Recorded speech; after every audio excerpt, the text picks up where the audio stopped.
When watching WCW during the height of the Monday Night War, one major aspect of the shows was the company's Latin talent.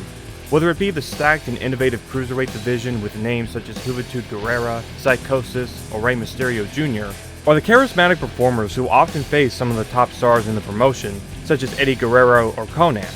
Having all of these stars be featured prominently in matches or promo segments helped give Nitro and all of the major WCW pay-per-views a unique element that often left fans blown away as to what they had just seen in the ring.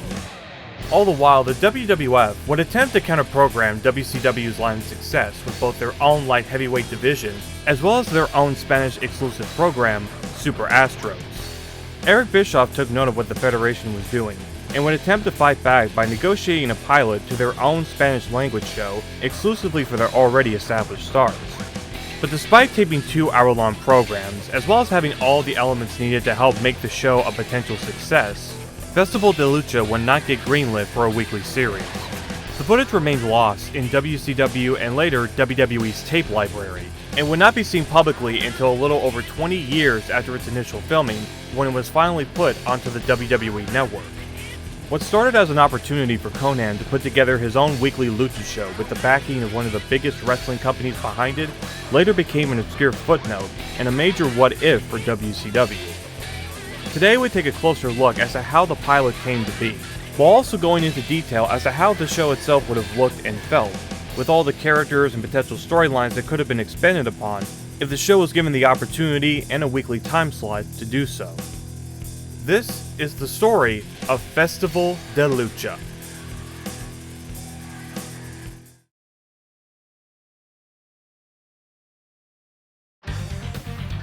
The story begins in early 1997, at a time when WCW's Cruiserweight division became a cornerstone of the company's continuous rise, as well as some of the most acclaimed matches of the year. The WWF looked to counter the success of their division, with the first step being a working relationship with a AAA promotion. The Federation would feature their popular luchadors and other performers on all of the major shows, including the Royal Rumble in San Antonio. But due to how poorly booked and presented the AAA roster was, the partnership would come to a very abrupt end. But in spite of the fallout between both companies, Vince would take a more direct approach to try and outdo WCW. Later in the year, the company would hold a tournament for its newly introduced Light Heavyweight Championship, which would eventually be won by Taka Michinoku. But the biggest issues of this new light heavyweight division were that it lacked the depth and amount of challengers who would often be competing for the championship, as well as the lack of proper time that was needed for fans to be familiar with and get invested into these lower card talent within the company. And while said talent did put on good solid matches, they weren't able to replicate the success and the innovation that the Cruiserweights had down in Atlanta. As the company would go into late 1998, Vince's strategy would once again change. The WWF would announce a brand new show that would air on the Univision network called Super Astros. It was a weekly program that allowed stars from Mexican promotions, as well as lower card wrestlers within the WWF, to get in ring time and to have their own ongoing feuds and storyline. I covered the show in more detail on the channel if you're curious as to what exactly it was about. But as it relates to this part of the story, while Super Astros was successful for Univision, both the network and the WWF were unable to agree on terms to extend the show past its nearly year-long run. This decision, combined with the WWF's lack of care for its own light heavyweight division, including putting the title on comedy character Gilbert and essentially neglecting it for a full year, the push to compete with WCW's Cruiserweight division ended in fairly quick fashion. But as was the competitive nature between the WWF and WCW during this time, Eric Bischoff now wanted to compete against the Federation's new Spanish-exclusive program. And after negotiating to have a weekly time slot on the Telemundo network, which was Univision's biggest rival, the wheels would now be set in motion for WCW to have their own Spanish-exclusive program.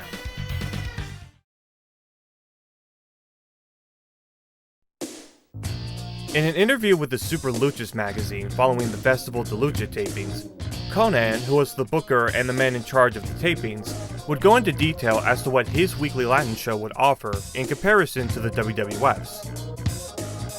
I've watched the WWF program called Super Astros, and I've observed its successes and mistakes. My program is going to be very different. One has never been seen like this. I'm taking the best ideas I learned from AAA, America, and all the tapes I've seen. We're going to use people from the WCW roster, EMLL, and Mexican independent wrestlers. And I won't say more because I have a bad habit of talking about my plans and then they copy them. I'll only say that this is making my dream come true. When I was at AAA, I helped Antonio Peña, who was the founder of the promotion, a lot with his programs, and I wanted to produce one for them, but it wasn't possible. When I joined Promo Azteca, which was the promotion that Konnan and Jorge Rojas would later take over, and featured WCW's luchadors on its own shows before the promotion closed in 1998, they promised me a new program and that I was going to produce it, but now I'm finally going to achieve it.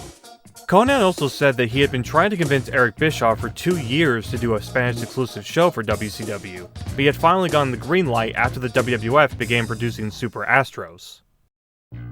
I'd been trying to convince him that Latin wrestling has a very large audience in the United States. Now he's accepted it. He's seen the tickets we have when we go to Miami, New York, or Los Angeles, and he's given me the opportunity to be the all-rounder. I mean, I'm even going to supervise the dancers. By the way, for the first program there will be the new version of Menudo, which was a popular Puerto Rican boy band who had spun off into a new band named MDO, and we're also a few weeks away from releasing their new album, Un Poco Más. A live mariachi band, and many surprises.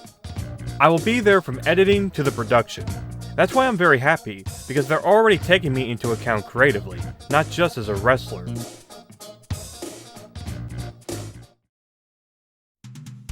The tapings took place on January 27, 1999 at the Hardo Texas Fair Complex in Waco, Texas, with the attendance being estimated to be 2,500 people. The building is normally able to hold a little over 10,000 fans, but due to major renovations taking place, the tickets had to be sized down to 6,000. But despite the major renovations, as well as the previously mentioned advertised appearance of MDO, less than half of the sized down capacity would arrive at the complex for these tapings. The production and filming for all of these episodes were similar to a WCW televised event, including crowd shots during the entrances, as well as different camera pans as the show would transition into a commercial break. The shows featured the mariachi band that would occasionally perform the music for wrestlers' entrances, as well as the group of dancers who, much similar to the Nitro Girls, would perform their routines in between matches. The announced team that Konnan had hired for the show were Julio Cesar Rivera and Armando Quintero, although the footage doesn't feature any live commentary in any of the matches, meaning that they were more than likely going to do commentary during post-production, much like WCW or the WWF would often do for their syndicated programs. The majority of the card featured trios and 8-man tag team matches, as was the style of Mexican promotions, which often had the luchadors and independent wrestlers competing with or against lower card wrestlers in WCW. Some of the talent featured in these matches include the previously mentioned cruiserweights, such as Psychosis, Juvi, the Villanos, and Rey Mysterio Jr., while also featuring WCW talent who had previously wrestled in Mexico or had lucha libre style movesets, such as Chris Jericho, Norman Smiley, Fit Finlay, and Blitzkrieg.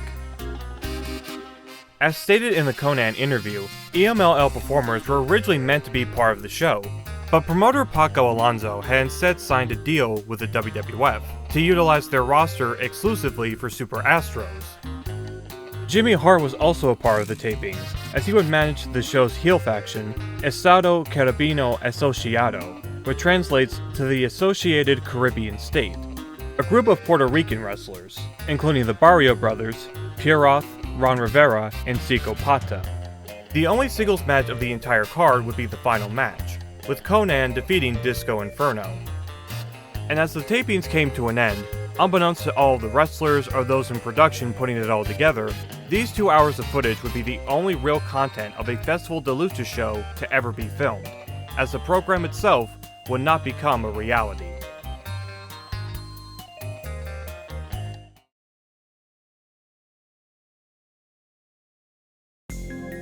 Following the tapings, the original plan was to begin airing each episode on Telemundo in late February. During post-production, however, word came from the network that they were no longer interested in picking up the show. WCW chose not to pitch the film pilot to any other network, and instead chose to completely cancel the project and put all of the footage into the company's tape library. The footage would not get released publicly by WCW or by WWE for several years after the company was purchased. It remained as a piece of lost media content for wrestling over 20 years after its initial filming, until October of 2019, when the 2-hour pilot in full would be uploaded onto the WWE Network under the Hidden Gems section. And as of recording, the full show itself has also been uploaded onto YouTube. Compared to what the WWF ultimately did with Super Astros, Festival De Lucha did have some potential as a weekly Latin show from a major American promotion. With Konnan's influence as the booker, plus all the talent that had previous experience with both lucha wrestling and competing on weekly WCW shows, all the elements were there for an hour-long show such as Festival to be able to do well. But due to a combination of how poorly the tapings were received within the company, as well as Telemundo's lack of interest in actually carrying the show, an entire program dedicated to showcasing one of the biggest successes in WCW during its height of popularity, its Latin stars and luchador cruiserweights, never came to fruition. But when you consider the problems that WCW had as it continued into 1999, the lack of focus on how to catch up with Raw on the weekly ratings war, as well as having several B and C level shows already within their schedule, it's tough to say what the longevity of Festival De Lucha would have been given the priorities of those in charge during a rather questionable time within the company. Despite however it would have turned out, Festival De Lucha was a great opportunity and a concept to help give Konnan as well as the Latin stars, who were the heart of WCW's undercard, a true platform to be able to show why they were an essential part of the weekly shows. And in my opinion, it would have been interesting to see what kind of storylines and characters would have been fleshed out if Festival was given the chance to succeed. And to be frank, I personally feel that if nothing else, it would have been nice to have one WCW related program that wouldn't have been heavily reliant on the New World Order. But hey, that's just me.